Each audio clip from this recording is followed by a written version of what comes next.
함께 인사하시겠습니다. 소통하며 행복한 우리 모두 다 같이 아멘 할렐루야. 오늘 오후 예배에 오신 모든 성도님들, 또 이대교구 식구들, 우리 하나님께서 하늘 문을 여셔서 쌓을 곳이 없도록 복 내려주실 줄 믿습니다. 아멘. 오늘은 말라기서의 말씀을 함께 보고 묵상하고자 합니다. 말라기서는 구약 성경의 제일 마지막 책입니다. 말라기서 다음은 마태복음입니다. 잘 아시죠? 말라기서 하면 떠오르는 말씀 있지 않으세요? 저는 딱 두 가지가 떠오르는데, 말라기 하면은 딱 두 가지가 떠올립니다. 하나는 11조, 또 한 가지는 치료하는 광선. 아픈 적이 없으시군요. 저희가 병원 신방하면 꼭 이 말씀 읽는데, 말라기서 4장 1절 읽고 기도해 드리는데 건강하신 게 좋습니다. 자, 말라기서 하면은요, 많은 교인분들이 11조를 드려라, 이 말씀 기억하시고, 또 하나는 아플 때에 우리 하나님은 치료하는 광선을 발하셔서 나를 고치시되 외양간에서 나온 송아지같이 뛰게 하리라, 이 말씀을 기억을 하시거든요. 이 말씀이 다 맞습니다. 말라기서의 내용은 온전한 11조를 드려라를 강조한 선지서다. 맞습니까? 틀립니까? 맞죠. 말라기서는 치료를 약속하시는 하나님의 선지서다. 맞습니까? 틀립니까? 맞죠. 자, 그런데 말라기서가 4장으로 짧은데 말라기서의 내용을 11조를 드려라, 치료를 약속하셨다, 요 두 가지로 딱 요약을 하면 이게 말라기서의 온전한 의미를 다 이해하는 것은 아닙니다. 마치 무엇과 같냐면 김일성 목사는 대머리다, 이 말과 비슷합니다. 맞습니까? 김일성 목사는 대머리다. 맞습니까? 맞잖아요. 뭘 또 아니라고 그러셔요. 차마 말씀을 못 하셔서 민망하니까. 자, 그런데 김일성 목사는 대머리다, 이 말이 틀린 말은 아니나 김일성 목사의 됨됨이를 표현해주는 적절한 말은 맞습니까? 이대교구가 제일 목소리가 크시군요. 아닙니다. 자, 어떤 한 사람의 인품이나 됨됨이를 보려면 첫인상 가지고는 알 수가 없습니다. 한 사람을 알아가려면 오랫동안 지켜봐야 되고 자주 만나서 이야기를 나눠봐야 돼요. 그 사람이 어떤 사람인지 알게 됩니다. 적어도 한 사람을 알려면 사계절은 지나봐야 한다. 어르신들이 그러셨습니다. 한 사람하고 봄, 여름, 가을, 겨울은 지나봐야 그 사람이 어떤 사람인지 알게 된다. 어르신들이 이러셨거든요. 마찬가지입니다. 성경 말씀도 어느 한 문장이나 한 단어에 딱 꽂혀서 말라기서는 11조 내용이다, 말라기서는 치료를 약속하는 내용이다, 이렇게 말을 하면 틀린 얘기는 아니지만 온전한 얘기도 아닙니다. 그래서 오늘 말라기서가 도대체 우리에게 무엇을 말씀하고 계시고 어떤 의미를 품고 있는지 한번 찬찬히 살펴보도록 하겠습니다. 제가 두 가지를 먼저 말씀드릴 수 있습니다. 말라기서는 구약 성경의 제일 마지막 39권에 해당하기 때문에 구약의 내용을 총괄 정리하는 선지서다, 이렇게 말씀드릴 수 있습니다. 거창하죠? 구약의 내용을 총괄 정리하는 선지서다. 조금 이따가 요거 자세히 설명드리겠습니다. 또 한 가지는 말라기서는 구약의 마지막에 위치해 있기 때문에 신약 성경으로 넘어가는 다리 역할을 한다, 이렇게 말씀드릴 수 있습니다. 자, 그래서 요거를 설명드리기 위해서 표를 하나 준비했습니다. 표를 보시면 말라기서의 1, 2, 3, 4장 내용을 간략히 요약을 했는데 글씨가 너무 작네요. 잘 안 보이시겠네요. 읽어드리겠습니다. 말라기서 1장의 내용이 뭐냐면, 전체적인 내용이 하나님의 고백입니다. 내가 너를 이처럼 사랑하는데 너는 왜 나를 사랑하지 않니? 하나님의 얘기입니다. 이스라엘 백성들에게 토로하시는 하나님의 말씀.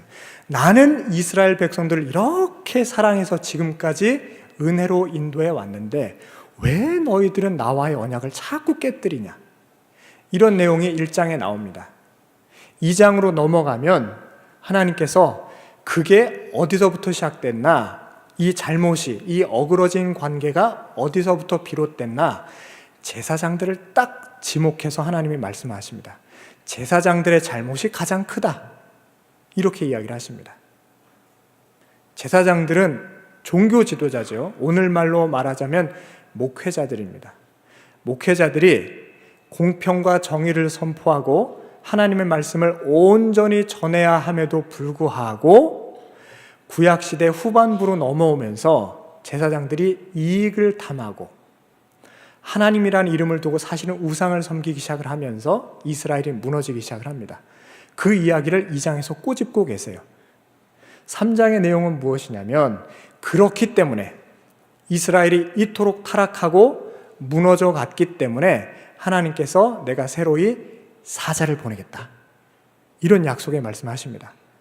3장 1절에 그 내용이 나와요. 글씨가 너무 작아서 한번 성경을 찾아서 읽어보시길 바랍니다. 말라기서 3장 1절 하나님께서 사자를 보내시겠다 약속하시는 말씀입니다.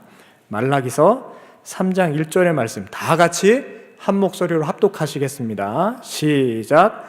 만군의 여호와가 이르노라 보라 내가 내 사자를 보내리니 그가 내 앞에서 길을 준비할 것이요 또 너희가 구하는 바 주가 갑자기 그의 성전에 임하시리니 곧 너희가 사모하는 바 언약의 사자가 임하실 것이라. 아멘. 제가 말라기서가 신약으로 넘어가는 다리 역할을 한다 말씀을 드렸죠. 이 선지서를 보시면 이사야, 예레미야, 에스겔 같은 대예언서나 12소선지서나 똑같이 등장하는 내용들이 있습니다. 심판의 내용이 있고 회복의 내용이 있습니다. 그리고 나아가서 메시아가 오실 것이다. 이 내용이 꼭 등장합니다. 말라기서에서 그 내용이 나옵니다. 사자를 보내겠다. 이 사자가 뭘 의미할까요? 하는 사자입니까? 아닙니다. 네. 이거 영어 성경을 보시면 사자가 라이언 이렇게 써 있는 게 아니고 메신저 이렇게 나옵니다. 메신저. 하나님의 말씀을 전달하는 전달자. 요 내용입니다. 그러니까 사자는 신약 성경에서의 예수님을 의미합니다. 이 언약의 사자를 내가 보내겠다. 이 3장 1절의 말씀입니다. 그래서 구약의 이야기, 왜 구약 시대 때 이스라엘이 이렇게 타락하고 붕괴하게 되었나? 종교 지도자들부터 시작돼서 정치 지도자들, 그리고 온 나라가 결국 우상 숭배에 빠졌다. 2장으로 구약의 역사를 딱 정리를 합니다. 그리고 3장으로 넘어가면서 그렇기 때문에 언약의 사자, 메시아가 도래할 수밖에 없다. 이 내용이 등장을 합니다. 그러면서 3장 뒷부분에 온전한 11조 이야기가 이어져 나오는 거예요. 그러면서 이스라엘이 왜 이처럼 붕괴했나? 왜 종교가 타락하고 정치가 무너지고 윤리적으로 피폐하게 되었나? 하나님의 것을 하나님에게 드리지 아니하고 온 나라 이스라엘 백성들이 다 도적질을 시작했다. 이 내용이 3장 후반부의 내용입니다. 하나님의 것을 하나님에게 따로 드려야 되는데 그걸 내 거라고 여겼다는 얘기입니다. 11조를 드려야 되는 이유가 나옵니다. 11조를 드려야 되는 이유가 뭐냐면 헌금을 많이 드려야 하나님에게 복 받는다가 아닙니다. 마치 우리가 신앙생활을 잘못하면 내가 헌금을 많이 하면 이게 마치 증권에 투자하는 것 같아서 수십 배, 수백 배가 돼가지고 나한테 돌아오겠지? 이렇게 생각하는 마음이 잘못된 마음입니다. 이게 도적질하는 마음입니다. 11조가 왜 하나님 앞에 드려져야 되는지 하나님이 분명히 명시하셨는데 11조를 드리는 이유는 고아와 과부와 객들을 위해서 사용하라고 11조를 내라고 하셨습니다. 하나님은 돈이 필요하신 분이 아닙니다. 하나님이 돈이 없으신 분이 아니시지 않습니까? 왜 11조를 내고 왜 헌금을 내야 하나? 우리 가족 중에, 우리 이웃 중에, 우리 교인 중에 정말 배고파서 쌀 한 톨이 아쉬운 분들, 병원에 못 가가지고 그냥 집에서 끙끙 앓고 계신 분들, 이런 분들이 있다면 찾아서 섬기고 도와주고 베풀어라. 그런 의미에서 고아와 과부와 객들을 위해, 우리 주변에 소외되고 아픈 분들을 위해서 11조를 내어라. 십시일반 모아서 소외된 이웃을 위해 나누고 베풀고 섬겨라. 이 이야기가 11조의 원래 의미입니다. 사실은 구제와 봉사를 위해 11조를 드려라라는 말씀이었는데, 근데 이 구약시대 때 이스라엘 백성들 마음이 욕심으로 가득 차면서 바알과 아세라를 섬기기 시작하죠. 바알과 아세라는 욕망의 신입니다. 욕심의 신입니다. 바알과 아세라를 섬기면 더 부자가 된다. 바알과 아세라를 섬기면 더 힘있고 권력 있는 사람이 된다. 이런 걸 가르쳤거든요. 그러니까 여호와 하나님 신앙하고 바알 신앙이 섞이기 시작했습니다. 짬뽕이 되면서 하나님 신앙이 타락을 해가지고 마치 내가 11조를 내면 이게 보험 든 것처럼, 유가증권 하나 산 것처럼 더 큰 복이 되어서 눈덩이처럼 불어가지고 나에게로 오겠지, 이런 바알 신앙이 기독교 신앙으로 들어오기 시작을 한 거죠. 그러면서 하나님이 이스라엘 백성들 보고 왜 나의 것을 도적질하느냐라고 3장 후반부에서 말씀을 하고 계신 겁니다. 그래서 3장 10절에서 온전한 11조를 드려라, 이 말씀을 하고 계신 겁니다. 무슨 수단으로, 복받기 위한 수단으로 헌금을 드리라는 것이 아니고 순전한 마음으로 그야말로 이웃을 위해서, 주변 나라들을 위해서 너희가 갖고 있는 재물과 시간과 또 건강들을 다 모아 아픈 사람들, 약한 사람들을 돕고 섬기는데 사용하여라. 이게 온전한 11조의 내용입니다. 그랬을 때에 하나님께서 하늘문을 여시고 우리가 이 땅에 쌓을 곳이 없도록 하늘의 복을 내리시겠다, 이렇게 약속하신 겁니다. 하나님의 이름을 경외할 때에 그제서야 치료하는 광선을 발하셔서 우리를 고치시고 외양간에서 나온 송아지같이 뛰게 하시겠다, 약속하신 겁니다. 이해가 되시죠? 단순히 말라기서가 11조 잘 드려라, 아프면 무조건 하나님이 고쳐주신다, 이런 의미가 아닙니다. 이스라엘의 전체 패망사를 다시 한번 반복하면서 이스라엘의 역사를 반면교사 삼아 다시는 신앙이 타락하고 바알과 아세라와 여호와 신앙이 섞이는 일이 없게 하며 온전하고 순전한 마음으로 하나님께 경배 드릴 때에만 이스라엘 나라가 서게 될 것이고 온 백성들이 하늘의 복을 누리게 될 것이다, 이걸 약속하고 기록한 선지서입니다. 그러면서 온전히 이스라엘이 회복되기 위해서 앞으로 언약의 사자가 올 것이다, 그러면서 마태복음으로 연결이 됩니다. 그 책이 말라기서입니다. 이제 정리가 되셨죠? 네, 감사합니다. 이게 어려운 이야기인데 잘 들어주셔서 감사합니다.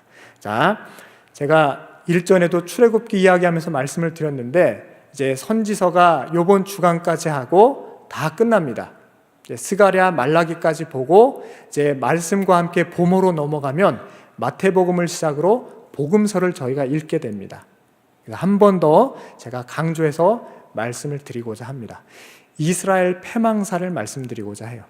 구약 성경은 사실은 이스라엘이 실패한 역사의 기록입니다. 실패한 역사의 기록입니다. 영광스러운 역사의 기록이 아니고 정말 치욕스러운 역사의 기록입니다. 그런데도 유태인들은 이걸 성경으로 만들어 놓고 후손들에게 계속 읽힙니다. 그 이유가 뭐냐면 다시는 선조들의 실패를 반복해선 안 된다, 반면교사 삼아야 한다고 구약 성경 39권을 딱 묶어 놓은 겁니다. 출애굽기 19장을 보시면 시내산에서 하나님과 모세가 언약을 맺습니다. 모세는 개인적으로 하나님과 언약을 맺은 게 아니고 이스라엘의 대표자로서 하나님과 언약을 맺은 겁니다. 그러니까 하나님께서 이렇게 말씀을 하셔요. 내가 너희를 거룩한 제사장의 나라로 세우겠다. 너희가 나 여호와만을 섬기면 내가 너희들에게 복의 복을 더하겠다, 분명히 약속하셨습니다. 그 복이 어떤 복이냐면 하나님께서 이스라엘에게 허락하신 복은 지중해를 중심으로 무역에 성공을 하여서 거대한 경제 대국이 되게 해주겠다라는 복이 아닙니다. 위대한 왕을 세워서 군비를 확충하고 강력한 군사력을 키워서 전 세계를 정복하는 군사 대국이 해주겠다, 그런 약속도 아니었습니다. 하나님께서 부자가 되게 해주겠다, 힘센 나라가 되게 해주겠다, 그 약속을 하지 않으셨습니다. 거룩한 제사장의 나라가 되게 하겠다, 이 약속을 하셨습니다. 이스라엘이 승부를 걸어야 되는 것은 경제력도 아니고 군사력도 아니었습니다. 모든 나라들은 다 돈을 추구하고 힘을 추구했는데 오직 이스라엘만큼은 하나님만을 추구해야 됐습니다. 그랬을 때에 무슨 일이 일어나냐면 이 척박한 땅 유대 광야가 황무지가 장미꽃까지 변하고 어떤 농작물을 심어도 다 잘 자라서 풍요로워지고, 그래서 주변에는 모든 나라들이 이야, 저 나라 황무지였는데, 척박하고 건조한 나라였는데 어떻게 저렇게 부유한 나라가 되었나 궁금해서 찾아오게 만든다는 겁니다. 그래서 이스라엘에게 이방 나라들이 찾아왔을 때에 모압이 오고 암몬이 오고 블레셋이 오고 아수르가 오고 바벨론이 왔을 때에 이스라엘 사람들은 이렇게 고백을 해야 되는 거죠. 하나님이 하셨습니다. 하나님이 이 나라를 이처럼 풍요롭고 평화롭게 만들어 주셨습니다. 이렇게 고백을 해야 됩니다. 그 이야기가 오늘 본문 3장 12절에 등장합니다. 말라기서 3장 12절에 하나님께서 이렇게 약속하셨습니다. 너희 땅이 아름다워짐으로 모든 이방인들이 너희를 복되다 하리라. 원래 이 일이 일어났어야 하는 거거든요. 거룩한 제사장 나라가 됐으면 이 유대는 눈으로 봤을 때 아무것도 없는 나라지만 거룩한 제사장 나라가 됐을 때에 젖과 꿀이 흐르는 땅으로 변화되고 그것 때문에 온 이웃 나라들이 깜짝 놀라는 경이로운 역사가 일어나는 게 맞습니다. 그런데 그만 이스라엘이 이웃 나라들이 힘을 추구하고 경제력을 추구하는 거 보고 혹해서 그 나라들의 길을 따라가기 시작합니다. 그러면서 이스라엘의 타락이 시작된 겁니다. 만약에 이스라엘이 거룩한 제사장 나라가 됐다면 힘을 추구하고 군사력을 가지고 패권을 유지하던 아수르나 바벨론 같은 나라들이 이스라엘을 와서 보고 부끄러워서 손에 들고 있는 칼을 슬며시 내려놨을 겁니다. 그랬을 때 그 칼은 보습으로 바뀌고 창은 호미로 바뀌는 역사가 일어나야 맞습니다. 그런데 그 일이 일어나지 않았습니다. 반대로 이스라엘이 힘을 추구하다가 애굽을 의지하다가 아수르를 의지하다가 결국 패망하지 않습니까? 이 우리가 아는 이스라엘의 역사입니다. 그 이야기가 구약 성경 39권의 내용입니다. 자, 그렇다면 우리나라 대한민국은 어떤 나라가 되어야 하겠습니까? 우리 후손들에게 어떤 나라를 물려주어야 하겠습니까? 우리나라도 이스라엘과 똑같습니다. 절대 큰 나라, 대국이 아닙니다. 조그만한 반도에 있습니다. 우리 주변만 둘러봐도 어마어마한 군사력과 인구를 갖고 있는 중국이 있고 러시아가 있고 일본이 있고 저 태평양 건너에 미국이 있습니다. 그 나라를 쫓아서 힘을 추구하겠습니까? 경제력을 추구하겠습니까? 현실적으로 불가능합니다. 우리나라가 그처럼 넓은 영토를 가질 수도 없고 힘을 추구하기도 곤란합니다. 그럼 한국이 갈 수 있는 길은 오직 하나, 거룩한 제사장 나라가 되는 길, 이 길밖에 없습니다. 하나님께서 오늘 우리에게 원하시는 길, 그 옛날 이스라엘이 이루지 못했다면 지금까지 단 한 번도 인류 역사상 거룩한 제사장의 나라를 이루어 본 나라가 없었는데 대한민국아, 이제 한번 내가 해보겠느냐? 하나님이 이렇게 묻고 계십니다. 그래서 한국교회 위해서, 우리나라 위정자들 위해서 기도 많이 해주시기 바랍니다. 우리는 오직 말씀으로 승부를 걸어야 됩니다. 믿음으로 승부를 걸어야 됩니다. 성경 한국이 되어야 합니다. 우리 주변 나라들은 계속 힘을 추구하고 있고 이 한반도에서 각축을 벌이고 있지 않습니까? 어떻게 하면 저 나라를 집어삼키나. 100년 전에 일본이 그랬던 것처럼 청나라가 그랬던 것처럼, 러시아가 그랬던 것처럼 지금도 마찬가지입니다. 그랬을 때 우리는 친미파가 되어야 된다, 친중파가 되어야 된다, 그거 아닙니다. 정치인들이 하는 얘기지, 기독교인들은 오직 저 하나님, 우리에게 주신 이 말씀, 그리고 믿음으로만 승부를 걸어서 우리는 하나님 나라 백성으로 살겠습니다. 힘을 따르고 힘을 추구하는 게 아니라 오직 말씀에서 가르쳐 주신 그대로 하나님의 길을 걷겠습니다. 이렇게 고백하는 한국교회가 되게 해달라고, 이 땅의 위정자들이 되게 해달라고 기도해 주시기 바랍니다. 그랬을 때에 비록 작은 나라지만 이 나라가 너무 평화로워지고 금수강산 풍요로워져서 외국 힘센 나라 사자들이 이 땅에 와서 이 나라가 참 힘든 나라였는데, 6.25 겪었던 나라였는데 어찌 이렇게 잘 살게 되었나 라고 우리에게 물었을 때에 우리는 하나님이 하셨습니다. 우리가 하나님을 믿으니 이 나라가 이렇게 좋은 나라가 되었습니다. 이제 당신들도 손에 들고 있는 칼 내려놓고, 이웃들을 윽박지르려는 그 모든 마음 내려놓고 칼을 쳐서 보습으로 만드시죠. 창을 쳐서 호미로 만드시죠. 이렇게 권면하는 대한민국이 되기를 간절히 소망합니다. 이런 하나님 나라가 이루어지기를, 또 그 나라가 되기를 간절히 꿈꾸는 우리 신일교회 온 성도님들 되시기를 간절히 축원드립니다. 아멘. 함께 기도하겠습니다.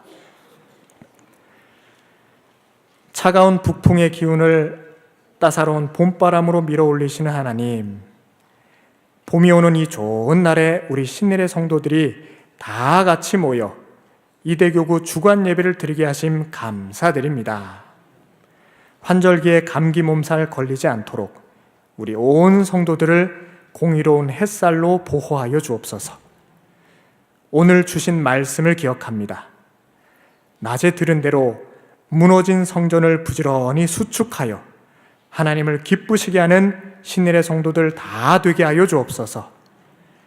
지금 말씀 들은 대로 여호와 하나님의 이름만을 경외하게 하시고, 그리하여 모든 이방이 우리나라를 복되다 칭찬하게 하시고, 모든 이웃들이 우리를 향해 참으로 복된 사람이라고 경탄하게 하여 주옵소서. 내가 받아 누리는 모든 은혜를 내 것이라 말하지 말게 하시고, 오직 하나님께서 거저 주신 아버지의 은혜라고만 말하게 하여 주옵소서. 오직 아버지 되신 하나님 덕분에 아픈 몸의 치유가 일어나게 하시고, 상한 심령 강하게 되어 하나님의 이름을 경외하는 모든 일에게 바라시는 치료하는 광선을 무시로 누리고 사는 우리 모두가 되게 하여 주옵소서. 하나님과의 언약을 스스로 폐기하여 패망의 길을 자초한 이스라엘을 반면교사 삼게 하셔서 우리 모두는 하나님과의 언약을 굳건히 지키게 하시고, 이로 말미암아 쌓을 곳이 없도록 부으시는 하늘의 신령한 복 또한 누리게 하여 주옵소서. 기쁨의 근원이 되시고 복의 원천이 되시는 예수 그리스도 이름으로 기도드립니다. 아멘.